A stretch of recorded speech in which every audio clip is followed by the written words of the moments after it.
I took a visit into the studio of Matthew Encina.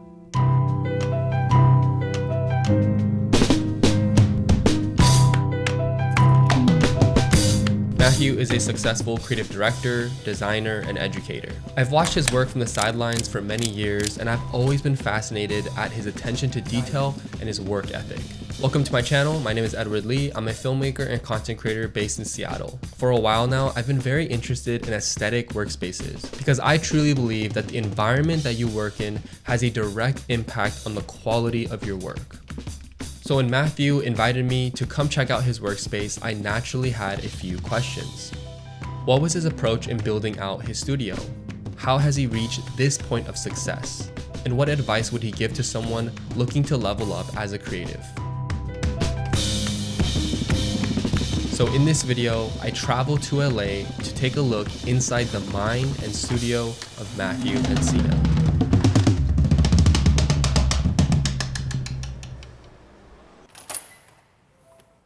Hello! Hey, how's it going? Come on in. MTV Cribs, let's go! No, I'm just kidding. I'm Matthew Encina. I'm based out of Los Angeles, California. I'm a creative director, designer, and an educator. So for a long time, I spent a lot of my time shooting content at home, and it was fantastic. It was a small 13 by 13 foot office, but eventually I grew out of it. It became to the position where every shot that I was filming in there, I had to move everything behind the camera just to get the shot. When I was looking for places to lease, and I knew exactly that this was the spot for me once I saw the windows behind me. To set the stage, Matthew personally walked me through his design studio, Mod Musings, and gave me a behind-the-scenes look at each section of the workspace and how it contributes to his process. Coming here to the studio to work is always refreshing because I get all this sunlight. You see such a great shift in different moods and lighting, from ambient in the morning to getting these long shadows during the day to this dramatic kind of backdrop at the end of the day. And then even when it becomes dusk, you get this nice like purple sky in the background, perfect LA sky. So this place sold me right away.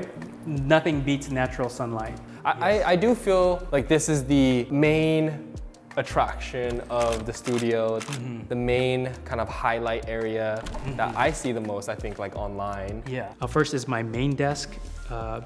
That's where my computer's at. That's where I do all of my editing and writing.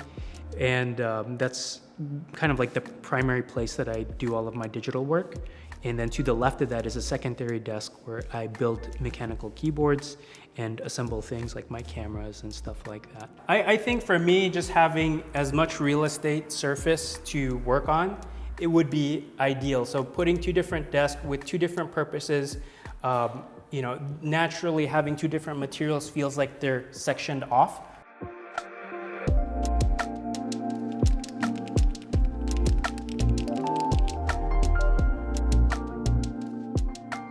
So I spend a lot of time here. This is my giant work table. I built this with my dad. This is on top. This is just a 4x8 sheet of white oak plywood. It's something that is probably one of my favorite things that I've built in the studio. For some reason, it was one of the simpler things to build, but it took me months to kind of figure out the design and how I would use it in the space. So this table, it had a dual purpose. Like from the front, it has like a show side. So it just looks like a nice countertop. And then on the back side over here is like hidden all of the stuff that I don't want you to see, right? Yeah. But they're organized in bins. They're actually behind these rolling walls. Those walls, when you flip them around, one on the left side has a pegboard with a bunch of tools. So things that aren't necessarily the most aesthetically pleasant to look at, I kind of hide behind there. It's a very functional wall. And then on the other side of the other wall is a whiteboard. So if ever I'm doing a whiteboard session with people in the studio, or if I need extra space for myself to just write a bunch of things down, that's what I use.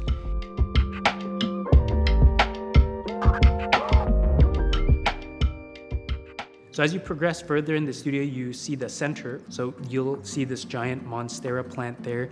It's a 20-plus-year-old Monstera plant that I got from my parents' yard. Because of the nature of the space, everything's boxy, right? Yeah. And I was like, I need something to break that up. So I put this very large ottoman. This is from Blue Dot, so it's like their XL ottoman. This is where people tend to sit down. If I have a group of people that come over, we just tend to lounge around this area. And the circular shape helps break up all of the other kind of boxy elements throughout the space. On the other side of the room, you'll find my coffee station. So this is the little cart, and it's both a pour over and espresso setup. My friend Chris, he's like, hey, what if I help set you up with a whole espresso machine and espresso grinder and all these things? I was like, sure, why not? I'm not gonna say no to that. The thing is, I don't know anything about espresso machines. I don't know anything about latte art. I don't know any about that stuff, but he was kind enough to kind of walk me through that process. It's slowly getting there. It's getting better every time, but there's still so much room to grow. I've only been doing it for less than a year now, but I'm really happy with the progress.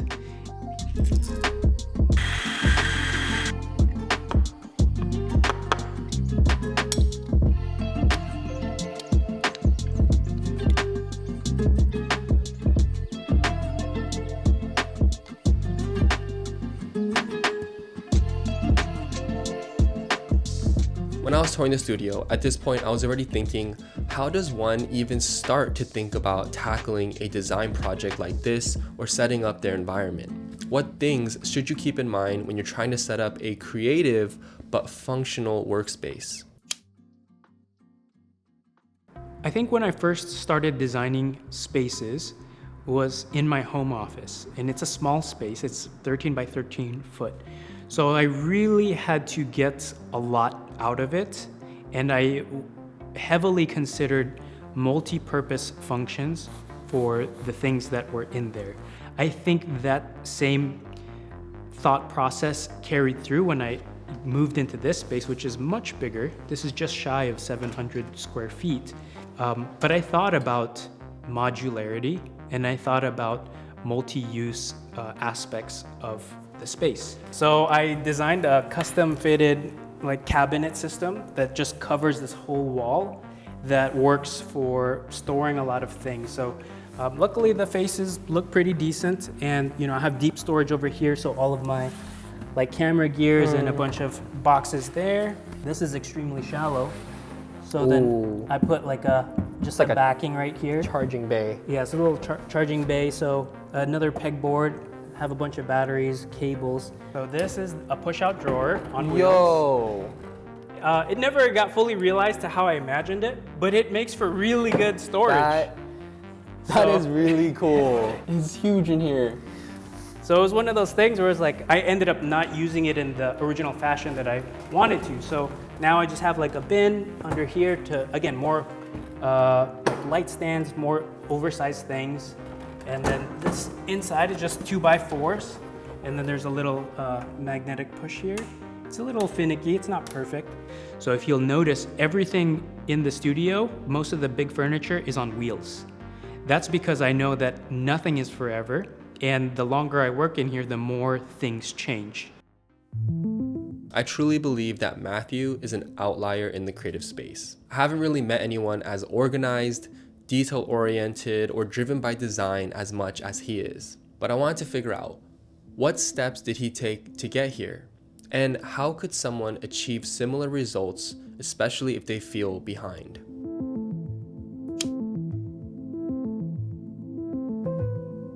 I think whether or not you have a big space or a small space, being organized, having a process is going to change how you work and increase and improve your creative output. So to me, it always starts in here and in here. So if you're organized and have a process for how you solve problems, that's the most organized you can be, regardless of the space that you're in. And then as you move out of there, out of the extension of your mind and body, your computer, how you organize your files, how everything is arranged on there. If you can find files easily, if you know where to put things, like that's another level of organization that you can focus on. And then it just keeps branching out like layers of an onion, right? Everything that touches the process in which you work, you can work on improving one of those layers one at a time. Then you will have access to more things, and then those things just snowball over time. So once you have a good process, if you are organized in your mind and in the things that you do, that'll improve your work. Your improved work will give you access to more things, and then that will just grow over time, and you could progressively improve your environment and your processes as you go along. There's this quote from Massimo Vignelli that really rings true to me ever since I heard it, and more so now in my current season in my life, which is, if you can design one thing, you can design anything. And I want people to see that possibility for themselves, that if you've learned how to create something, you can apply that same process to anything else in your life. Whether that's designing the space around you, whether that's designing a product that you want to see in the world, or if you want to design a better relationship or experiences with other people, all of those things are within your control. The reason why I do what I do, documenting my process, the projects that I'm doing, is because I want people to see the possibilities that they have in themselves.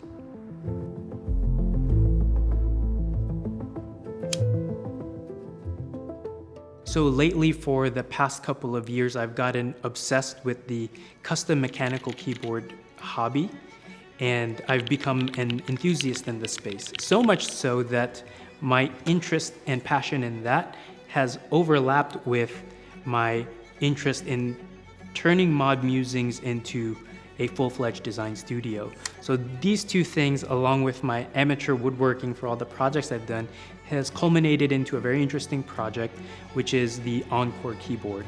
It's a 65% custom mechanical keyboard that I designed in partnership with Mode.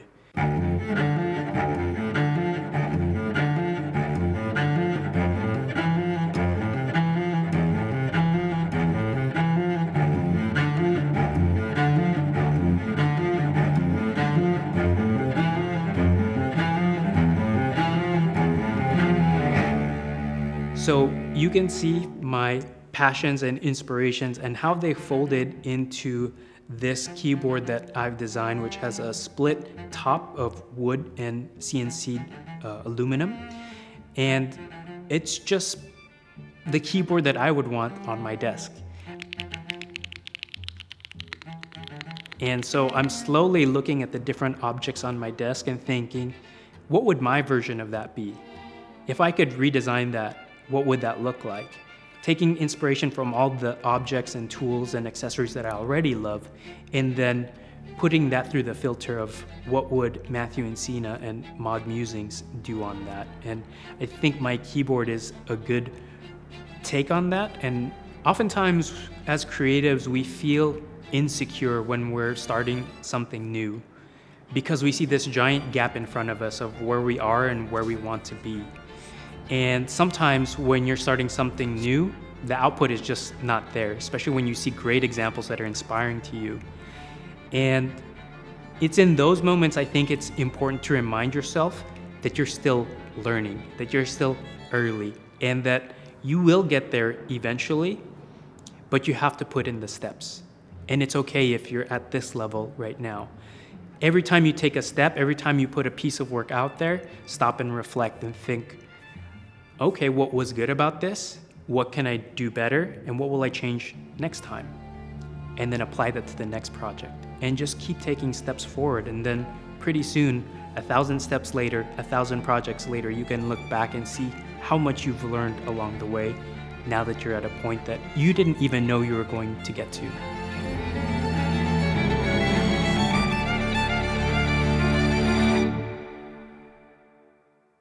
That's a cut. That's a cut. If you made it this far in the video, I appreciate you. Thank you for watching. Put a lot of effort into this. Shout out to Matthew and shout out to Tori.